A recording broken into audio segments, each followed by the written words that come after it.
cheese? You wish. Like Cheerios. just cheese? Leftover Cheerios that my 1-year-old didn't eat.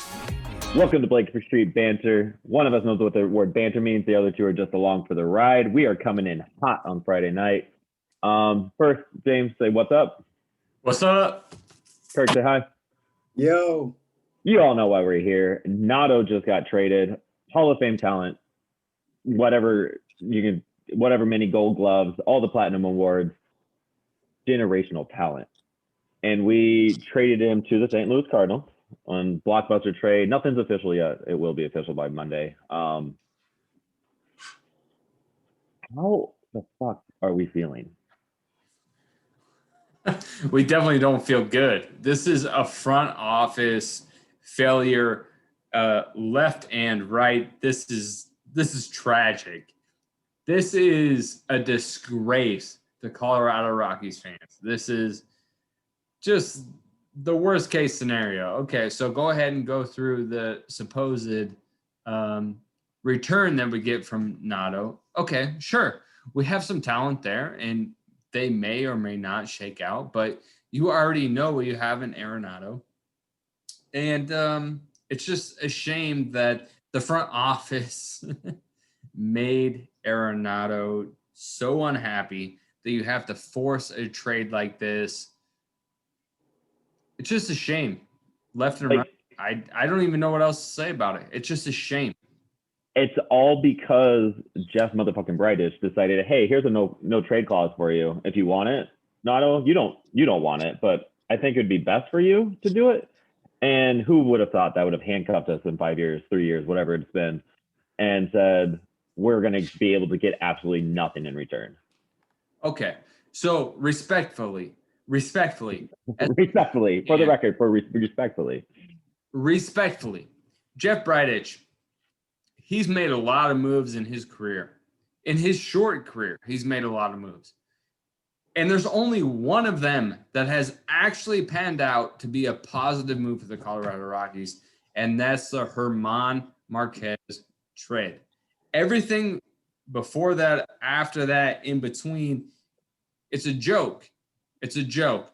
When we got the Super Bowl pin with Wade Davis and all of that, it's a travesty is what it is. If you're a Colorado Rockies fan, you went from Dan O'Dowd, and that was like a 7-year ordeal where you said, I pray to God that Dan O'Dowd is out.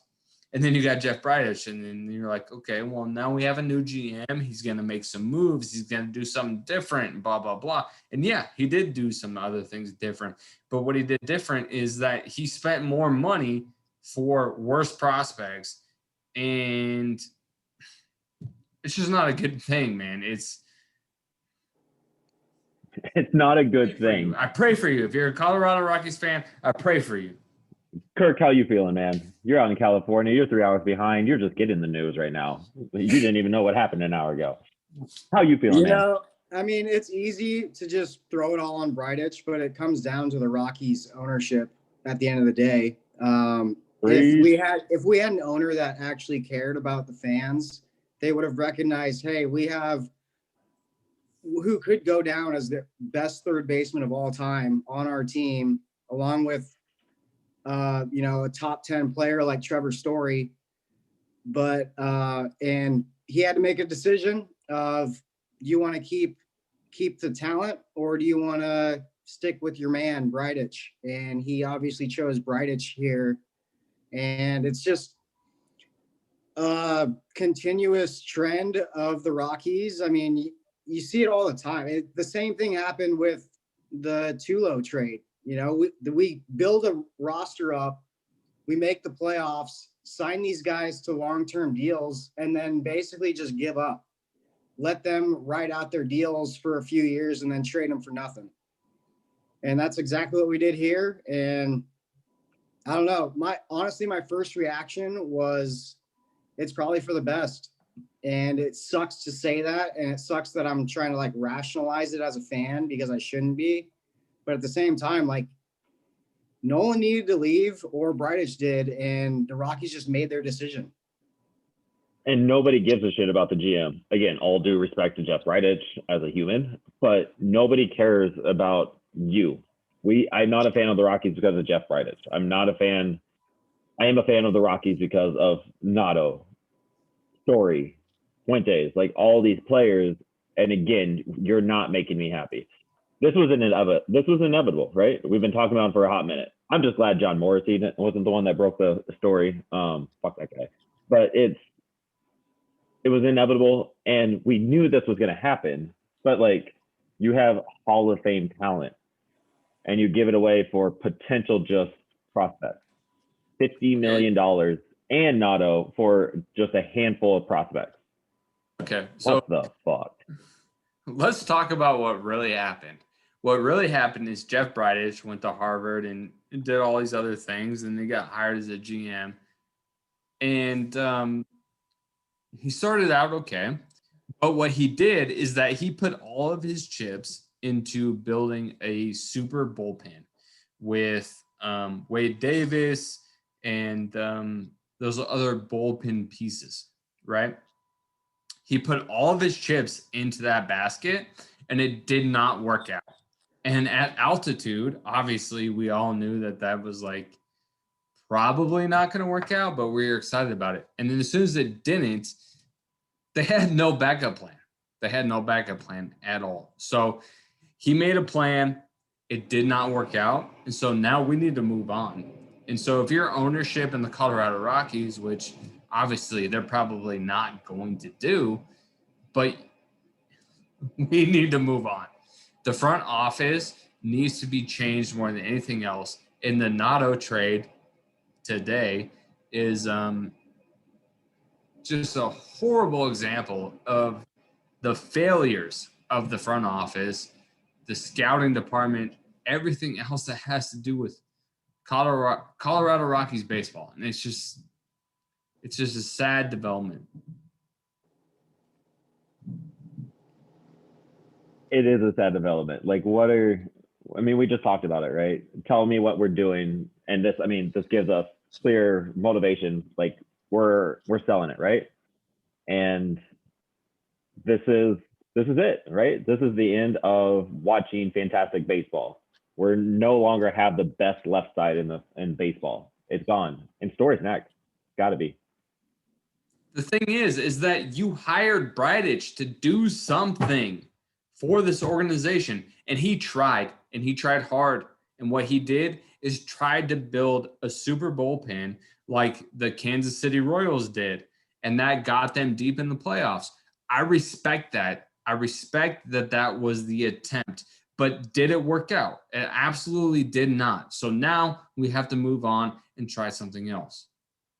And so we cannot accept what Bridich and Montfort and what they're saying, because they tried a thing, didn't work out. Okay, so let's move on. So now let's replace the front office. Let's replace the scouting department, and let's figure out what's really going on here. But we are where we are, right? Like Kirk said, Montfort chose Bridich over Nolan. Kirk, let me know if you've heard of any of these players. Austin Gomber, Luke Baker, John Torres, Jake Woodford, Angel Rondon. These are all potential players coming to the Pinstripes. Yeah, I mean, at first I was like kind of excited to see the list, because I'm like, we had to get somebody, like some sort of promising prospect. And I have heard of Austin Gomber, but beyond that, I haven't heard of any of them. I mean, granted, I'm not diving deep into the Cardinals minor league system, but I should know them, for a trade like this. Hall of Fame talent and $50 million, and we shouldn't be saying, I think I've heard of them. I don't know. And I think that's where the frustration lies with the Colorado Rockies fans. So I don't know where you all sit, but I'm still a Rockies fan, but you better start making me happy. Are you guys out there searching for new fan bases? Well, no. I mean, I'm going to be a Rockies fan until they are not the Rockies anymore and just don't exist. But it just seems like a complete blow up of this team. Like I feel like everybody's gonna be gone. Like they're gonna trade Blackman at the deadline. You know, like Story's probably gonna be out. You know, this is gonna be a complete, like, this is the Marlins type stuff where we just blow up the whole team. And I don't know, I guess maybe we can get lucky like the Marlins, but we don't have the management, which is sad. Like, we are the worst. Are we the worst organization in the whole league? Because like, it feels like we're the Jags of the MLB. Like, the players are probably, the Rockies are probably number one on like player complaint lists. You know, like it's just sloppy. And who would want to play for us besides if you want to boost your home run numbers? And even that's not happening. We just talked about that. Like, no free agents. It's not a free agent destination. So what are we doing? Closing comments. Where are we at? Daniel Murphy just retired today, so that's kind of funny. Is that Daniel Murphy comes to Coors Field and says, "Yeah, can't hack it, so done." Right. Yeah, piggyback off of that. I mean, Daniel Murphy was pretty much what I expected him to be, and you know, I don't have anything against him. He had a great career, but I was hopeful that with these veterans leaving and stuff, you got Ian Desmond. You know, we got rid of McGee, Shaw, Murphy. Like, this was our time to really start making some moves and use this money. But they saw it as a different opportunity, and it doesn't really seem like we're going to be competitive in the near future at all. Yeah, definitely not. We're just they don't care about putting a competitive product out on the field. They know fans will show up. They know they're going to get their dividends and all of those other things. So, Coors Field effect. Yep, it is what it is. So, you know, Josh Fuentes will at least ball out at first base, and we can all celebrate that and clap around that, and then say bye Nato, say bye Story. You know, this does mean when we had you. This does mean that we do have Brendan Rodgers as a full-time second baseman or potentially full-time shortstop. The future's here, babe. Future's here, babe.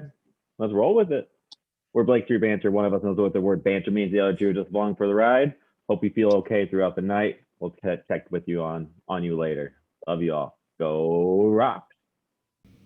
Thank you for watching. Find us on Twitter, Instagram, YouTube. You can listen to us on Spotify, Apple's Podcast, or Google Podcast by looking up Blake Street Banter. Thank you. Did you just rip open a bottle of whiskey as soon as you heard?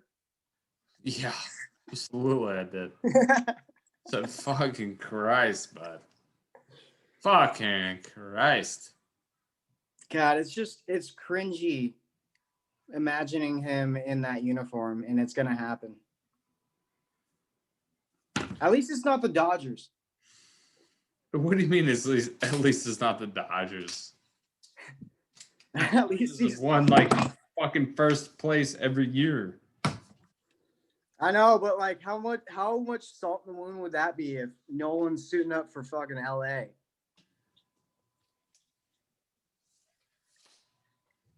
Yeah. I wish he was in the AL though, so he's not just fucking hitting dingers on us all year.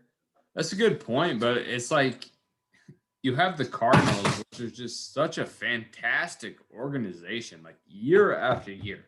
The Cardinals, they're not like huge market, but they're in market. Like, they are just a good front office. They draft good, they trade good, they sign good, and they're not the Yankees or the Red Sox or whatever else, right? Yeah, they're like that. But yeah, I mean, they have more payroll than, you know, Tampa Bay. But at the same time, like, they're just good year after year after year, competitive at least. Yeah. How hard is it to do that? Can we like sell all the Rockies shares and let them tank or something? Is that what we're supposed to do now? I think what needs to happen is that fans need to quit showing up, man. Yeah, I know it sucks because like I love going to games, I love supporting them, but like it gets to the point where they're not being a good business that you're supporting. Yeah, but here's the thing, like, okay, so one of the few years they win 90 games a year, they have great attendance. The other thing is if they win 60 games a year, they still have great attendance. So Yeah, and when you're a guy like Monfort who only gives a shit about money, he's yeah, just like, why are we paying these dudes?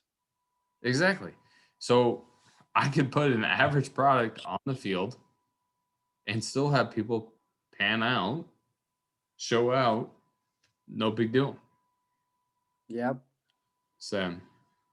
Fucking sad.